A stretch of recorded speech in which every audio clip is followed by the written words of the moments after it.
We are talking about the battle for meaning that is going on, and we're going to be looking at pages 11 and 12. But let's start on page 13, where we get the summary of this issue of meaning. And last time we were together, we talked about the role of the author in meaning. And we want to get to authorial intentions, the divine author and the human author, God and those to whom He inspired them and carried them along by His Spirit to write this text. And we're not looking for the author's psychological processes. We're not looking for the thoughts and possible things that the author could have expressed. We're looking for what the author did express in the content of the text, and that is the expression of authorial intention. When we say authorial intention, that's it, right there. That's what we want. That's what we're looking at. And we supplement that with historical insights, and then we summarize the author's intention in a summary statement.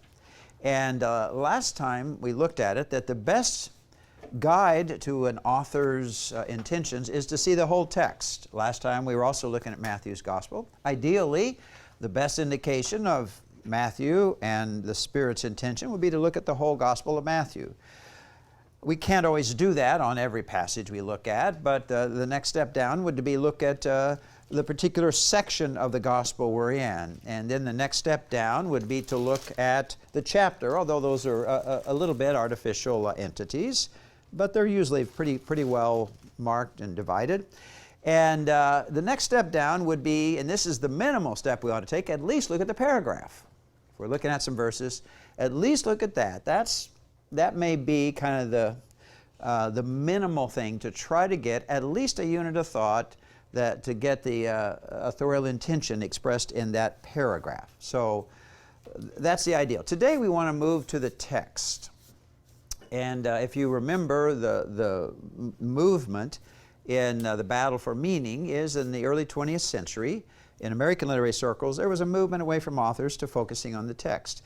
Now, there were probably reasons for that, philosophical reasons, but also there probably were just frustratingly practical reasons. That is, that they found people were not reading the text well. And so the emphasis of new criticism was, let's explicate the text. Let's look at the structure of meanings within the text. And that's a good emphasis, isn't it? We can learn from that. And I mentioned last time, as evangelicals, we say we're a people of the Bible. We base our beliefs on the Bible and all these things. And it talked about we dance around and we point at it, and some people almost worship it, kind of, a bibliolatry. But we're not idolizing it, but it is foundational. What we know about God, we know largely from the Bible, and then we understand our experience in light of that. But yet, in spite of that, I think this is the most neglected part of the whole thing, is the clear, simple, careful focus on the text. And that's what we want to do today, is to try to illustrate that. So the point here on page 13 is that all meaning is informed. That is, it's expressed through the literary structures and forms of the text. So that's where we need to place more focus. And we just historically, I think, have been weak at that. We've been stronger than other groups and whatever, but overall, I still don't think we're where we ought to be on that. And as we've talked about, meaning comes from the top down, from the larger units of the text, the larger syntactical units and the linguistic units.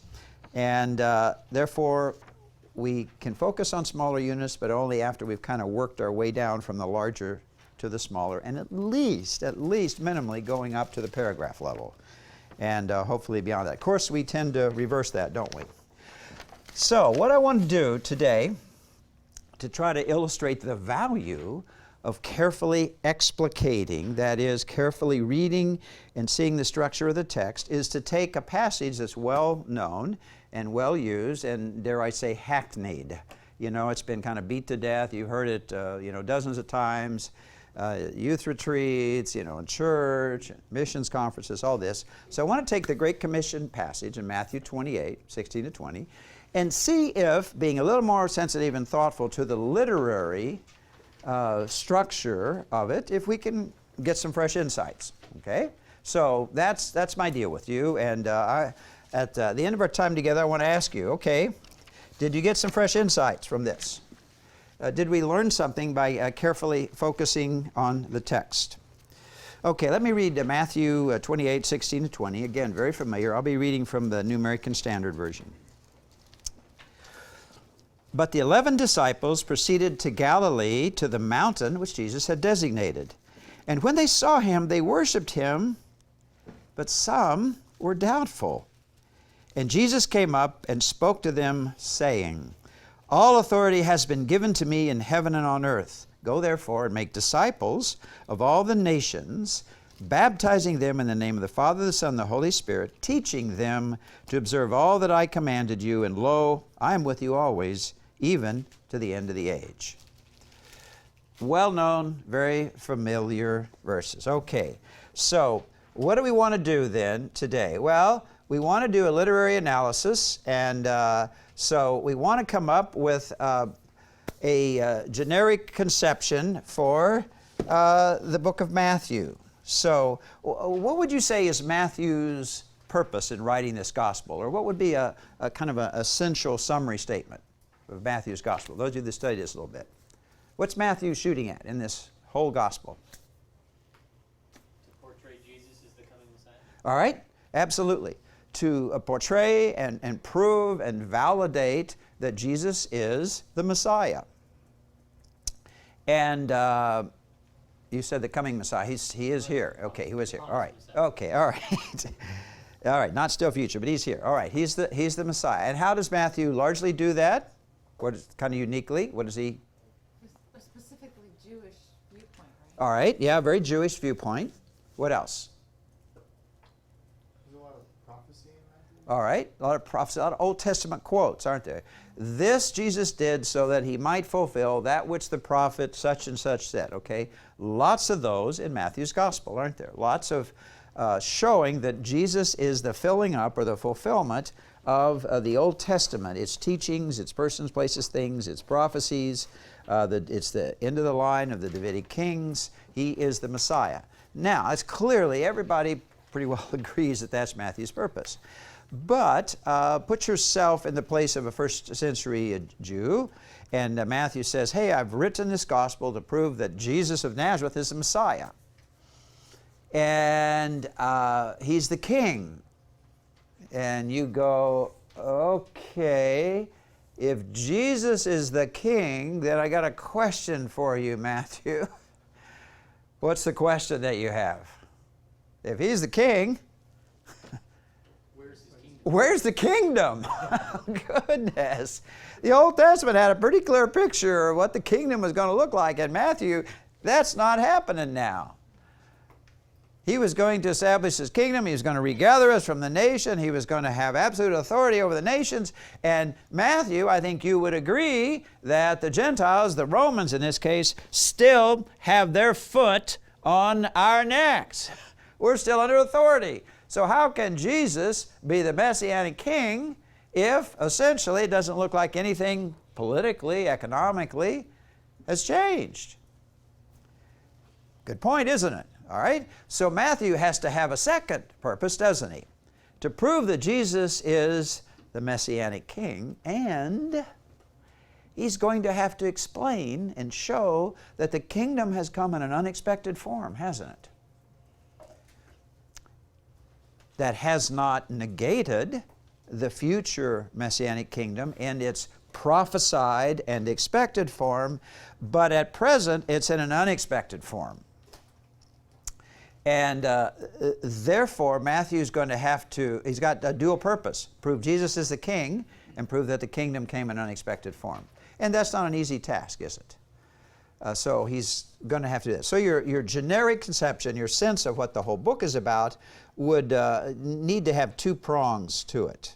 So that's important. Now, what we want to do then is we want to do the broader setting then of the literary setting of the whole book, and then we want to do a literary setting of the chapter. In other words, start with the whole, work our way down to the part, and then do a close reading of not just the chapter, but the paragraph within the chapter, and then reach some conclusions. So again, trying to follow our methodology, if meaning comes from the top down, from the larger units down to the smaller, then let's work our way down from the top, literarily, and note that. So that's kind of what we're aiming at.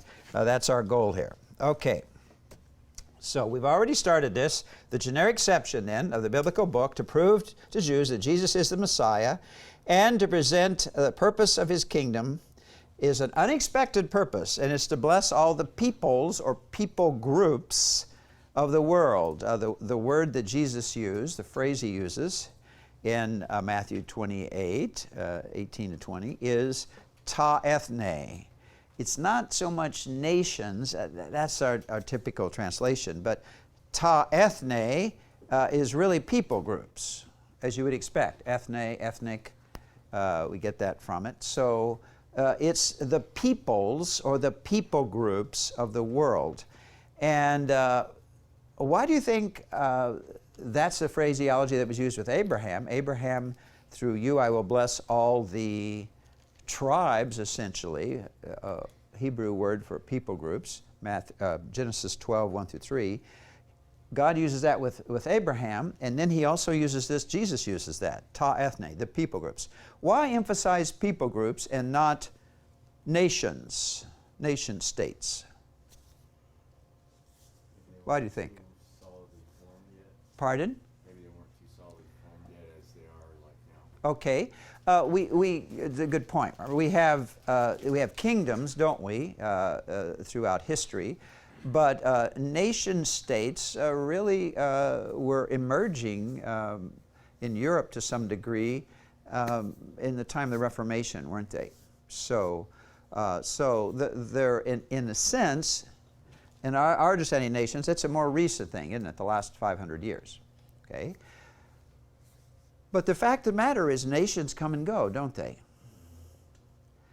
How long has it been since Armenia was a nation? Any of you are Armenian? Not Armenian, but Armenian. There's a big difference. All right, it has been close to, not quite a century, I don't know, about 80 or 90 years, I think.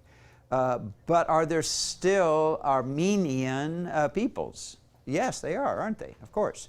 So you see, the nation state of Armenia, actually it has been recently, it has been reformed as a nation. But all those years in between, those 80 or 90 years, the Armenian people persisted even though they didn't have a nation. Additionally, in most nations, there are dozens and dozens and dozens of people groups, aren't they? For example, Nigeria, there's at least over 300 people groups there. And some would say, multiples of that. So the focus is on people groups because they are a more enduring entity than nations. Now, we don't use the term people groups, so these translations use go and make disciples of all the nations. But if you were going to the nation of Nigeria, you would have to contextualize that in all the people groups. China, how many major people groups in China? Anybody know that? Any of you Chinese? 500. Major ones, yeah, okay, major ones, there's about 52. These are huge ones, big ones. But yeah, in terms of actual people groups, under those major ones, it breaks out into dozens and dozens and dozens more, doesn't it? Yeah. So those have to be reached with the gospel, according to the gospel Abraham got and the gospel that Jesus has brought. So this is then looking at the picture of the whole book. Now, let's look at Matthew's gospel real quickly. We see that, again, to prove that the Messiah has come, the first 4 chapters is the announcing of the birth of the Messiah, isn't it? And the first couple of chapters are centered in around his birth, and then we have his baptism, and then we have his temptation in the wilderness in chapter 4, and then his calling of his disciples. And then we have, in chapters 5 through 7, the Messianic King gives his Sermon on the Mount, which is his introductory address, isn't it, as to what his kingdom is like. and how different it is from not only what contemporary Jewish thoughts, but other kingdoms of the world. And so we have the blesseds, and the kingdom seems to be kind of an upside down thing, doesn't it, from what you would expect, and even what the Pharisees are teaching. There's in opposition to it, even though he's doing these amazing miracles and this teaching, that there is opposition. We'll talk a little bit more about that in chapter 12. So chapter 13, he starts teaching in parables, and then he's explaining and unpacking those, the mystery of the kingdom. And in those parables, he said, the kingdom of God is like a mustard seed.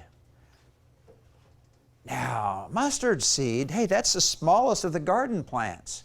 How can the kingdom start with a little old tiny thing? The Old Testament said, when the king comes, when the Messiah comes, when the servant of the Lord comes, boom, it's going to be cataclysmic. It's going to be just, amazing, all the stuff that happens. How can you say it starts as a mustard seed? Or it's like leaven or yeast permeating a lump of dough. You can't see the yeast permeating the dough. You can see the effects of it, can't you? But you can't see it doing it. How can you say the kingdom's that? Well, see, this is the unexpected form of it, isn't it?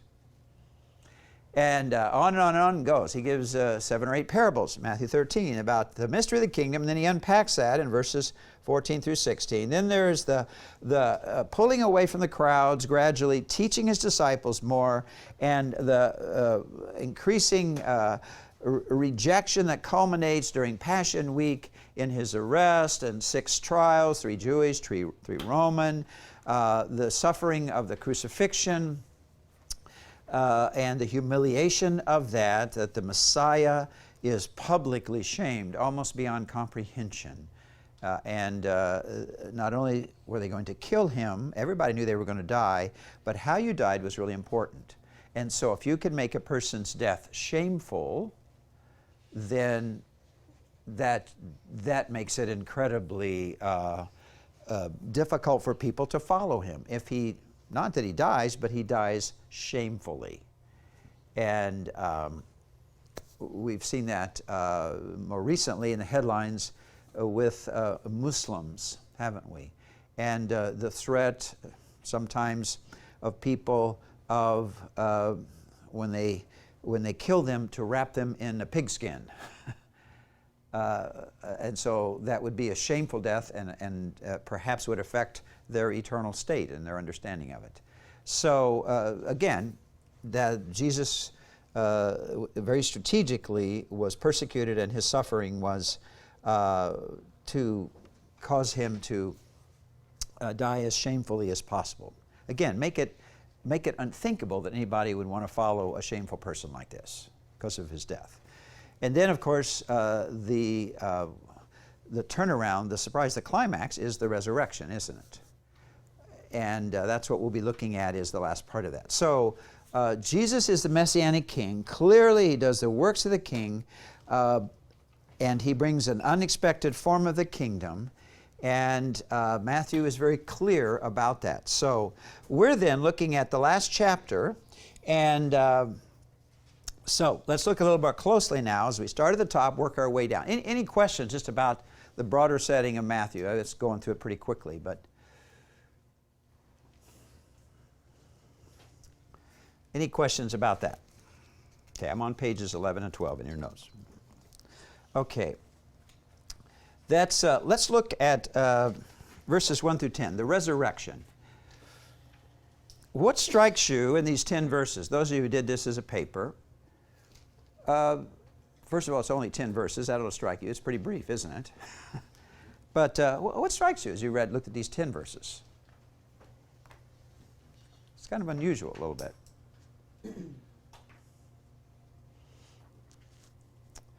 Okay, who else? How about a second insight here?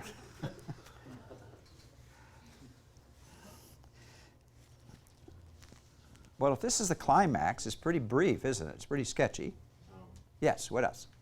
Oh, no, I was just trying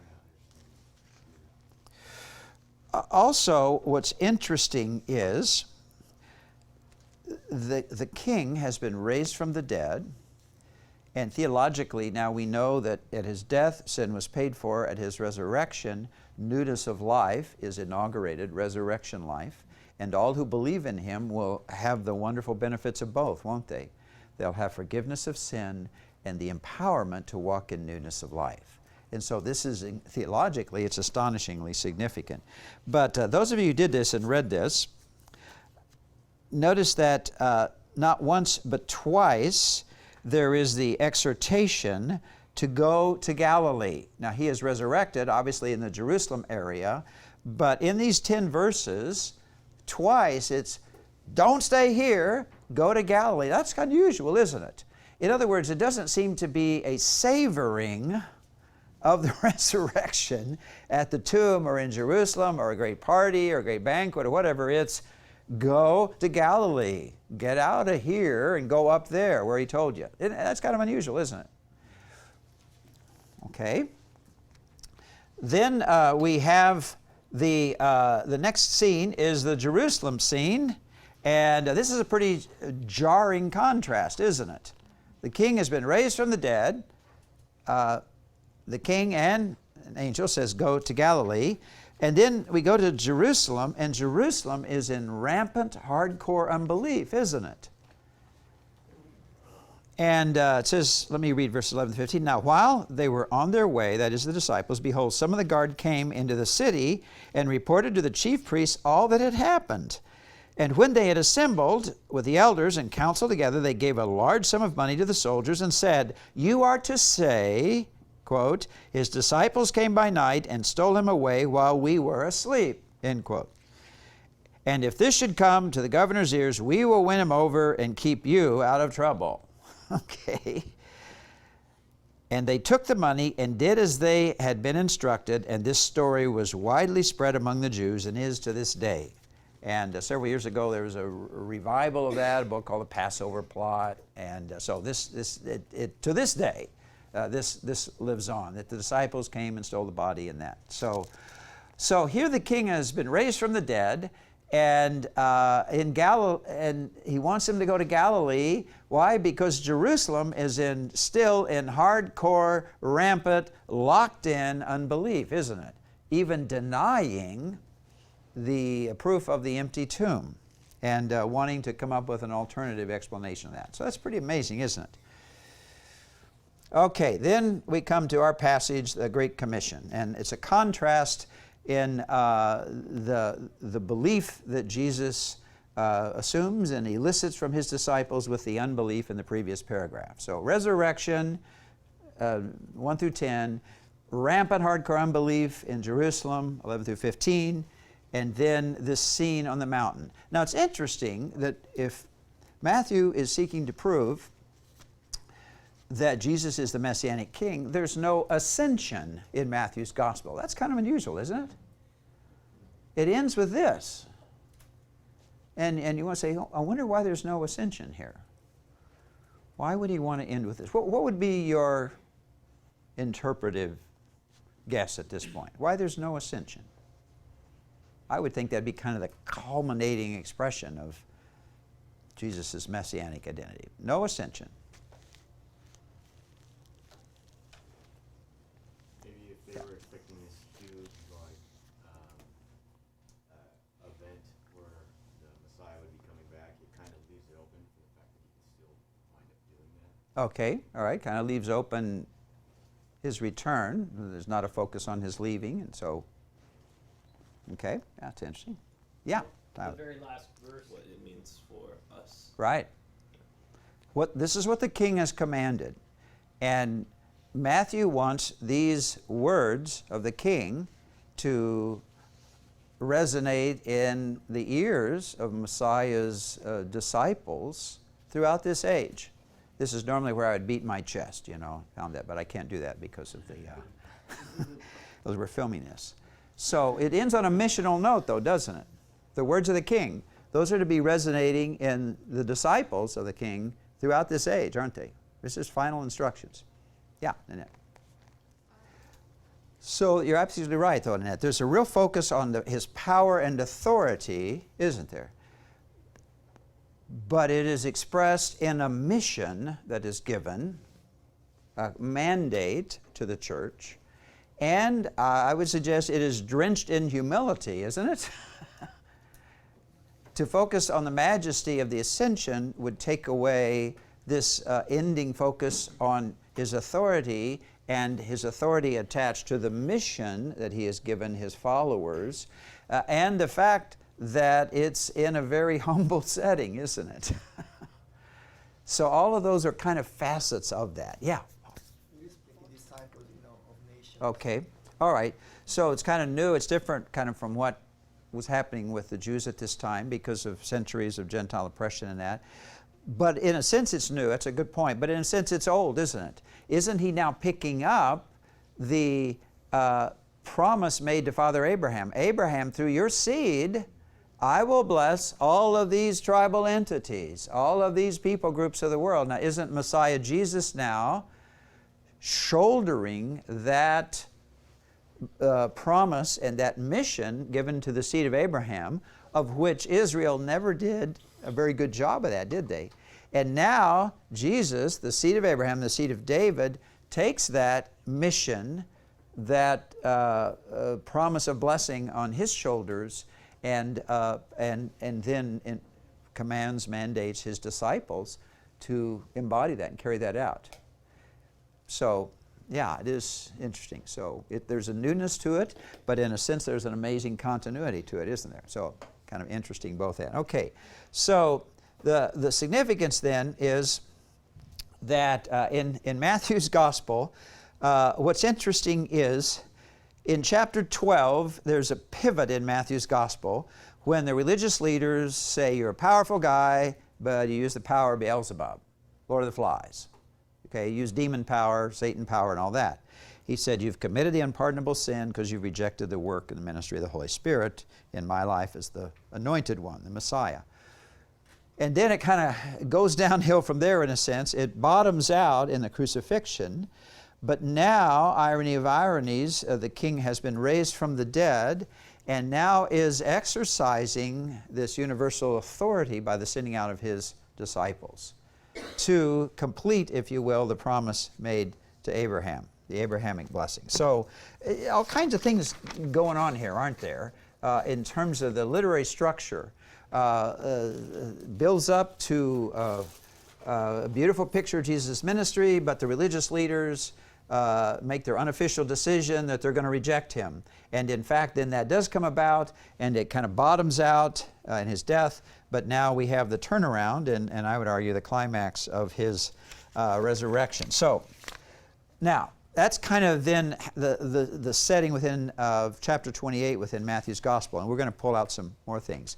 But again, we looked at the big picture, then we looked at the kind of mid-range picture of the chapter. Now let's look actually at closer reading at our paragraph, verses 16 through 20. But the 11 disciples proceeded to Galilee, to the mountain which Jesus had designated. What happened to number 12 disciple? Pardon? Killed himself. All right. Some have said he was hanging around somewhere else. I would personally not use that kind of language. Okay, and he's a tragic figure, Judas. All right, so there's only 11 of them, and that's kind of an unusual number, isn't it? To Galilee. What do we know about Galilee? It's where he called them. Okay, it's where he called them, and they are Galileans, aren't they? Apparently, probably all 12 of them were. It's home. All right. They're going back home. All right. But Galilee was kind of an out-of-the-way place compared to Judea and Jerusalem and the city and the splendor of the capital. Galilee, we would say it's kind of out in the bushes and weeds, wasn't it? It's kind of a little bit of an out-of-the-way place. And Galilee had a reputation, didn't it? It was called Galilee of the Gentiles in Isaiah. And it was the first place that when the Assyrians came in, they came in from the north and they conquered that area, didn't they? It was the first part of the kingdom of Israel Northern Kingdom to Go, wasn't it? Galilee of the Gentiles. And it had that title. But that's where Jesus called his disciples, and that's where he spent about 21 months in Galilee, over half of his ministry there. Isn't it interesting that this is where the king wants to meet with them and to commission them. And so it's kind of an out-of-the-way place, isn't it? And the capital city is where the king should be setting up his kingdom, you would expect, wouldn't it? That's the center of power, Israel. You'd think that's where he's... But his, in a sense, is a government in exile, isn't it? He can't go to the capital because the capital is in rampant unbelief, verses 11 through 15. So the king is in an out-of-the-way place, and he's got 11 guys, and we're going to see that some of them were doubting that he was raised from the dead. And these are 11 fairly common, ordinary people, aren't they? On an unnamed mountain in an out-of-the-way place. Now put all that together. Here's the king. He's been raised from the dead. 11 pretty average folks. Not all of them were buying the package at this point. Some of them were a little bit doubtful when they see him. Unnamed mountain, out-of-the-way place. Folks, this is the mustard seed beginning, isn't it? This is very small. This is not flashy. This is not big. It is drenched with humility, isn't it? Drenched in humility. Not drenched in majesty. It could be, because the king has all authority in heaven and earth. It's been given to him. He's got it all. And that he could have an incredible coronation a service, drenching in majesty. But instead it's drenched in humility, and it's more, the focus, I think, a reason for this is to focus on the mission of the king, not so much at this time on the majestic display of the king. The king has chosen to present himself to them in humility, hasn't he? And I would suggest that's probably instructive to us as to how we ought to be doing business. That the focus is on the present mission, not on the present position of the king. Now, he does have all authority, but he's not, and he acknowledges that, but at this time, there's not a lot of majesty that goes with it. Now, when he returns, he will return in full messianic glory, won't he, with full majesty. And Peter, James, and John got a glimpse of that in the Transfiguration, didn't they? They got a glimpse. Okay? So they know that glory is coming, the Transfiguration, but not yet. Now, when did the Transfiguration occur? What had occurred just before that? Remember the chronology of things? Matthew 16, he's up in Caesarea Philippi, way up north in Galilee. Big Gentile area, a lot of pagan practices going on up there. And you remember he says, chapter 16 in Matthew's Gospel, who do the people say that I am? They go through the litany, oh, John the Baptist resurrected, and one of the prophets resurrected, all that. Who do you say that I am? Peter blurts it out, doesn't he? You are the Messiah, the Son of the living God. You're the Christ, the one we've been waiting for. He said, right, you are. Flesh and blood didn't reveal that to you, but my Father who's in heaven. Now, then, as the Messiah, he spent 3 years getting to this point with them. There's one more aspect of his messianic identity that they need to include. And he's going to spend the last 6 months persuading them to include that. What's the one thing they need to include that he begins to teach them now? They've bolted down, he's the Messiah. What do they also need to know about that? Death and resurrection. Yeah, he's going to suffer and die at the hands of the religious elite of Israel, isn't he? Anybody who has any authority and any what is going to line against him, and the elders, the scribes, the chief priests, the high priest, all of this, they're going to line against him, and he's going to suffer and die and be crucified at their hands. And they need to factor that into his messianic identity. And so Peter, of course, shows the typical response. He takes Jesus aside and rebukes him. He says, Lord, no, that's never going to happen to you. And Jesus said, you've got your mind on human perspective, not God's interest, not his perspective. And then he says, if you want to be my disciple in this age, at this time, which, by the way, is a time of humility for the Messiah, then if you want to be my disciple, what is that going to look like? Pardon? Deny yourself, take up your instrument of death, your cross, and follow me. But that's not the end of the story. You know, those of us who do that in the not yet glory time, in the time of humility, there will be glory coming, and when Messiah returns, he will reward those, and they'll reign and rule with him, won't they? But not yet. Now, we have kind of an American form of the gospel. It goes that believe in Jesus, and wow, boy, it's unbelievable glory right now, which is really good, but gosh, there's going to be even more glory coming in the future. And the problem is, Jesus said, yes, I have been given incredible power and authority, but I'm not going to be focusing on that right now. It has a missional focus, and it will be done in humility and in suffering, won't it? And that's what this time is about, isn't it? And glory is coming, and we cling to that, and we believe in that, and we hold to that, but not yet. And so Matthew is pretty clear in sketching that out. So here, the king now is showing that his kingdom at this time is drenched in humility, isn't it? All right. Now, so they go to Galilee. It's out of the way place, these 11 folks, to a mountain. And mountains are a big deal in Matthew's gospel. I read a dissertation the guy wrote on this, Matthew's mountain theology. So we've got 6 mountains here. Being a dispensationalist, I'd love to have 7, but okay, chapter 4, there's a mountain of temptation. The devil takes him up, shows him the kingdoms of the world, says, if you'll worship me, I'll give you all of these, okay?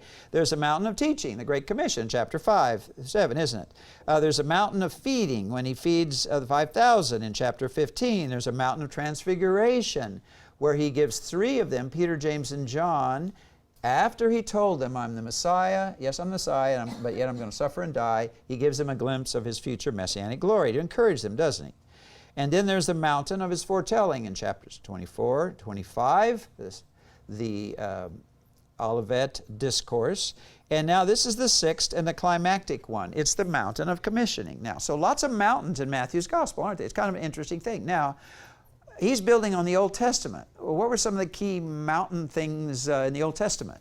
They're a big deal there too, aren't they? Mountain of Abraham and Moriah. All right, Mount Moriah with Abraham, sacrifice of Isaac, okay? Mount Sinai, giving a law, probably the most best known. And Jesus' Sermon on the Mount kind of there's echoes of that, isn't there? Okay, some interesting parallels. What else? Zion. Mount Zion. Mount Zion, okay. Carmel? Mount Carmel, okay.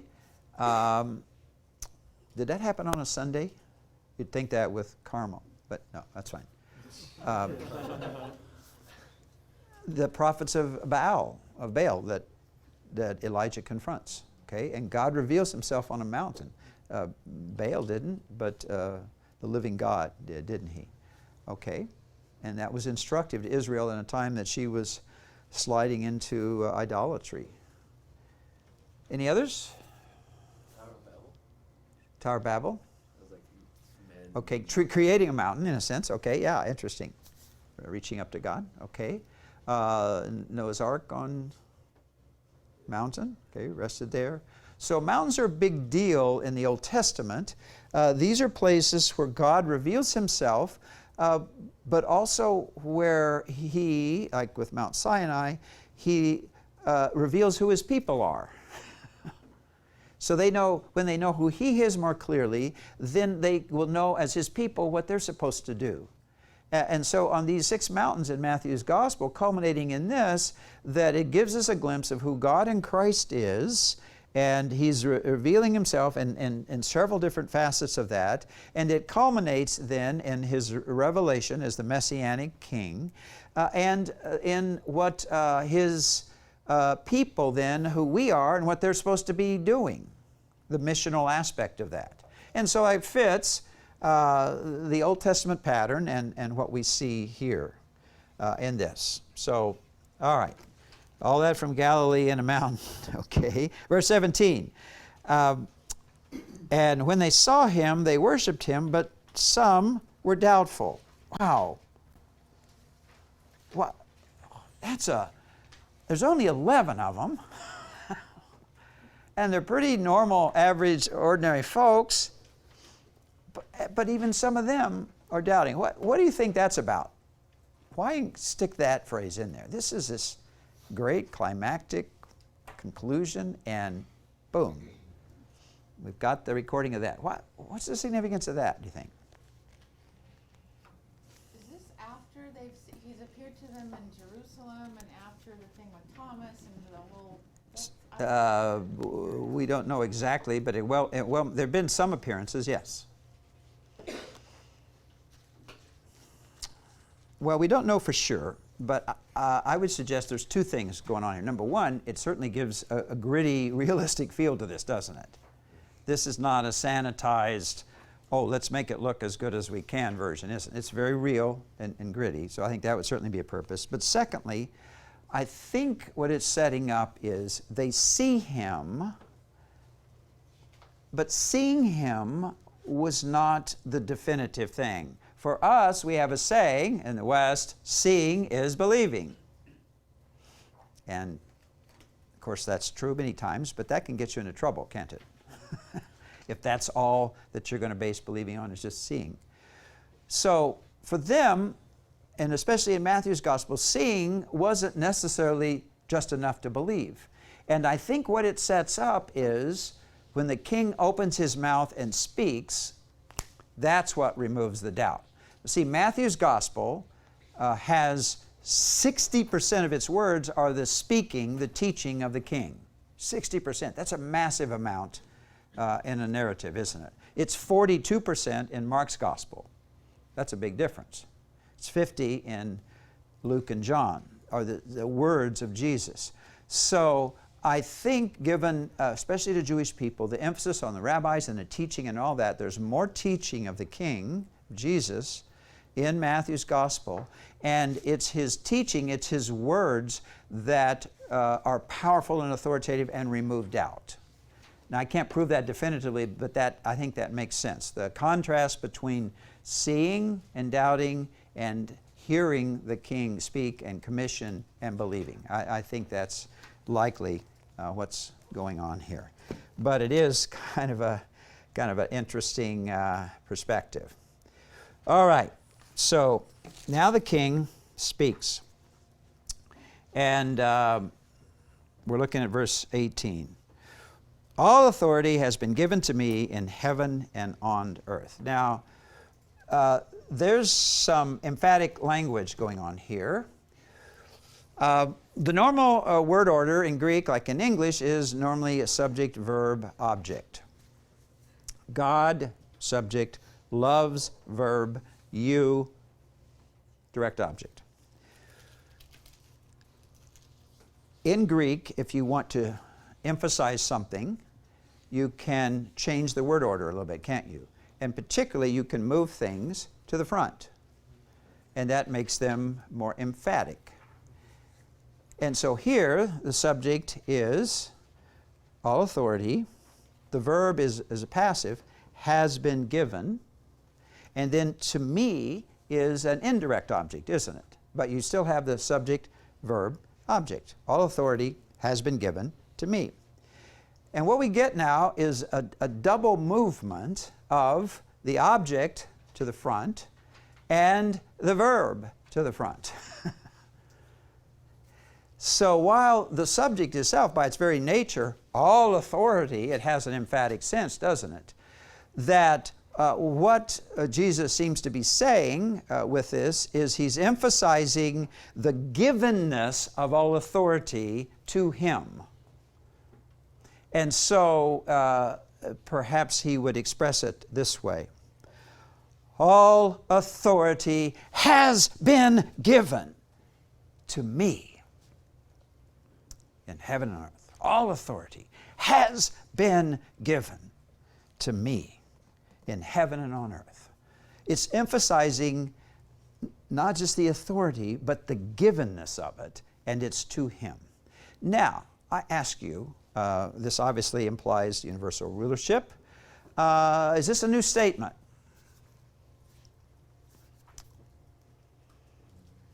Is this a new statement, or is this just revisiting an old statement?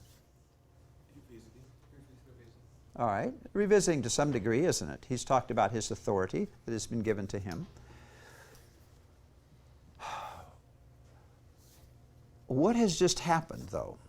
Well, he's resurrected. Is there anything significant about that? Does that have anything to do with his authority? Yes, it does, doesn't it? It does. According to the New Testament, that it's at the resurrection that Jesus' messianic authority is total, complete, final, and official. In other words, it's at the resurrection that we have, if you will, the coronation of the king. Now maybe you're saying, where are you getting this stuff? Okay, well, Psalm 2, 7 through 9 is a very important passage, and we're going to read that in a minute, and it gets revisited in Romans 1, I think it's verse 4, and Acts 13, verses 30 through, I think it's 34, and then Hebrews 1, 5. It's interesting. Okay. Let's real quickly look at it. This is a really important theological point to understand what's going on here. All right. Psalm 2, 7 through 9. It's called in the New Testament the Psalm of David. And it is about the Davidic king. And listen to what the psalmist, perhaps David, says. I will surely tell of the decree of the Lord. He said to me, Thou art my son. Today I have begotten thee. Ask of me, and I will surely give the nations as thine inheritance, and the very ends of the earth as thy possession. Thou shalt break them with a rod of iron, thou shalt shatter them like earthenware. The Lord said to me, Thou art my son. Sounds familiar at the baptism, doesn't it? This is my beloved son. Am I well pleased? Okay. Today I have begotten thee. Wonder what the day of begottenness is. Because on the day of when he is begotten as the son, again, this is in the language of Davidic kingship, okay? So it's not the day of creation or the beginning, it's the day of entering into this sonship relationship with the Father in a kingly sense. On that day, you're going to get a little coronation gift. Ask of me, and I will surely give the nations as your inheritance, and the very ends of the earth as your possession. Did the devil know that that's what Jesus was going after? Well, of course he did. That's what the temptation in Matthew 4 is all about, isn't it? Okay? So what day in Jesus' life is that pointing to? All right, well, let's quickly look at these. A little kind of theological side trip, but this is a biggie, folks. Romans 1.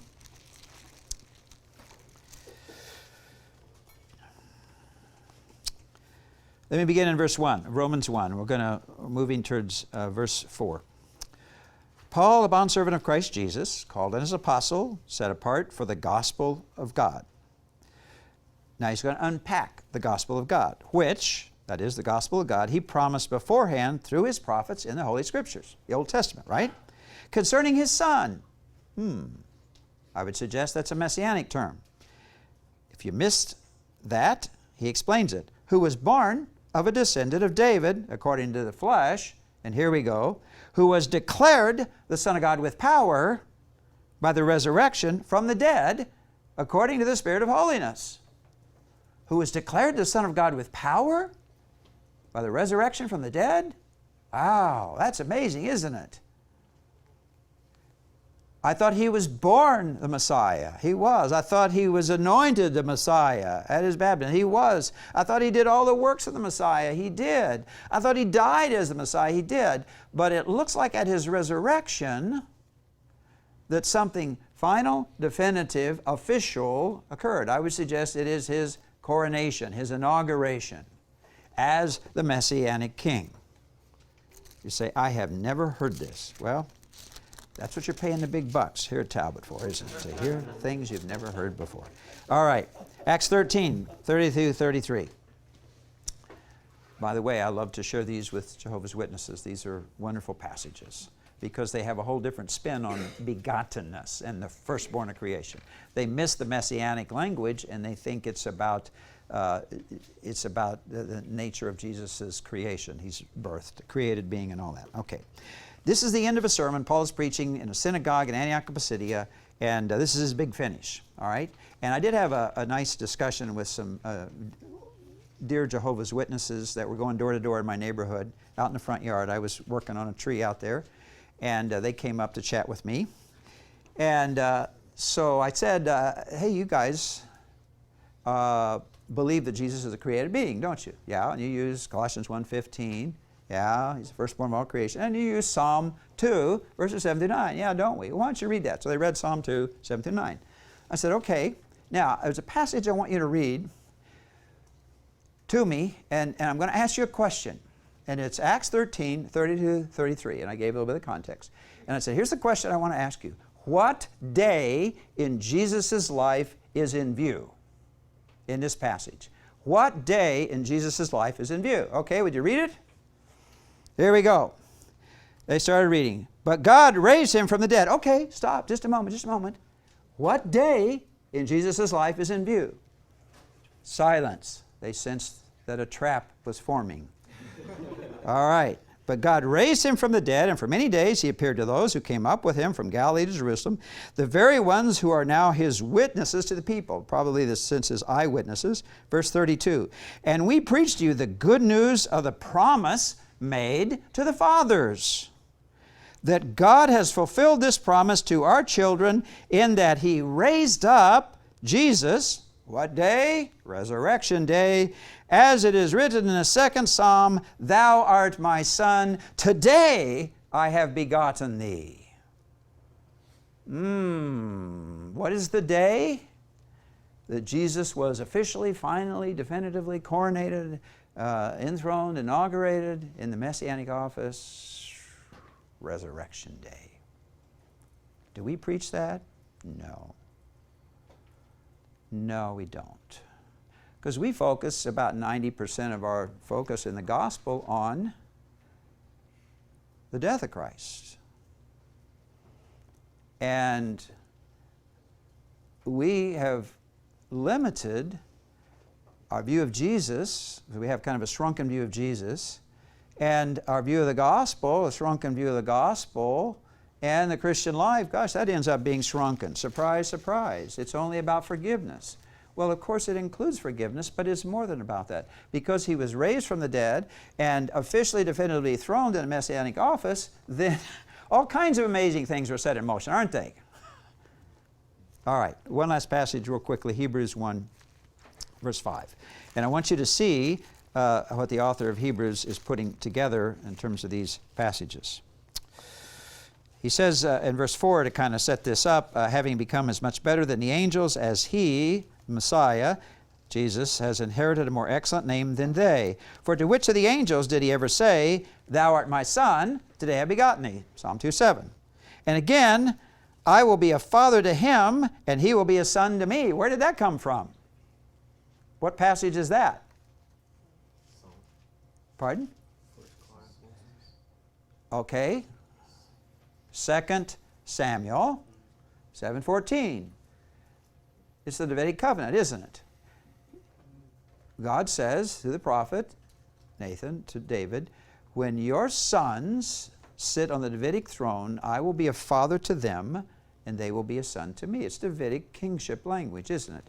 And it reaches its ultimate, final, complete fulfillment in Jesus's at His resurrection. So, the emphasis that is on world rulership. We saw that at His birth, that He's related to all the peoples of the world. He has their blood coursing through His veins. We see that in the temptation, in His baptism. He's baptized and given authority, and it is to ultimately be universal in its expression. And His temptation then has an offering of all the kingdoms of the world. And then His rejection and His parables, He talks about in those parables that my kingdom will spread like leaven and like the smallest of seeds.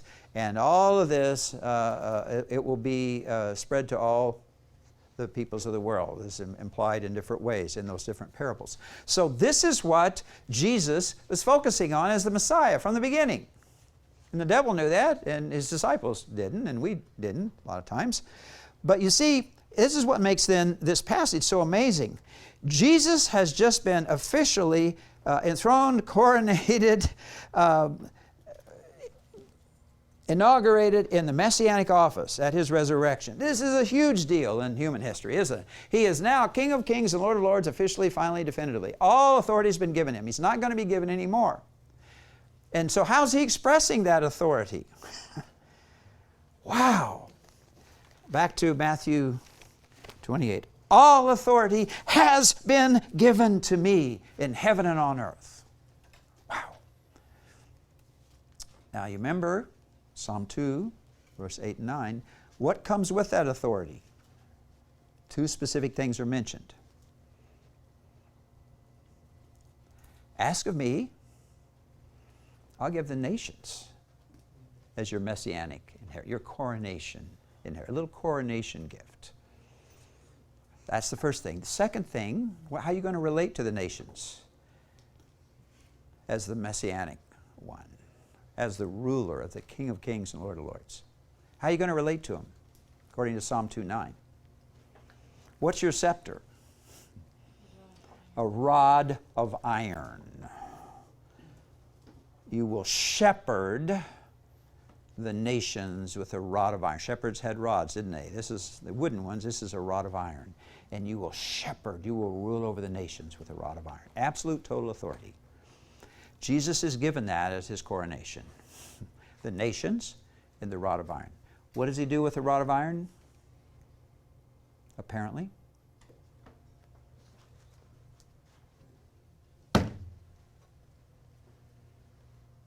Puts it down. Why? Grace, mercy, and love. Because Israel did not fulfill her mission as the seed of blessing to the nations of the world, did she?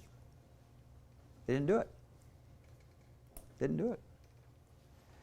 And so Jesus, the seed of Abraham, son of David, says there's going to be a delay for that rod of iron time over the nations. Now, all authority has been given to me in heaven and on earth. But here's how I'm going to exercise it. You go, therefore, and make disciples of all the people groups. How do you do that? Two ways. Baptizing them in the name of the Father and the Son and the Holy Spirit. That's the first way. Secondly, teaching them to observe all that I commanded you. See, they are learners or disciples of Him. They're not disciples of you and me. We don't disciple people technically. Jesus is the discipler, and our relationship with one another is as fellow disciples. How about them apples? So don't claim phantom authority you don't have. I don't have it. We're fellow disciples as we relate to one another. He is the discipler. And so His present kingdom emphasis is the discipling of all the people groups through baptizing them and through teaching them what it is to know King Jesus.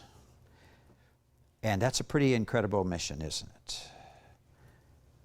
But don't worry. Lo, he says, I'm with you all the days, literally, even to the end of the age. Wow. And so that's why Matthew ends with this, doesn't it? The mission of the King. And again, folks, it is drenched in astonishing humility, isn't it? He's just been enthroned. He's been given all authority in heaven and on earth. And he chooses to display it to 11 very common people, some of whom are doubtful, on an unnamed mountain in an out-of-the-way place. That's pretty amazing. Our King is an astonishingly humble King, isn't he? When's the next time we see the rod of iron in his hands?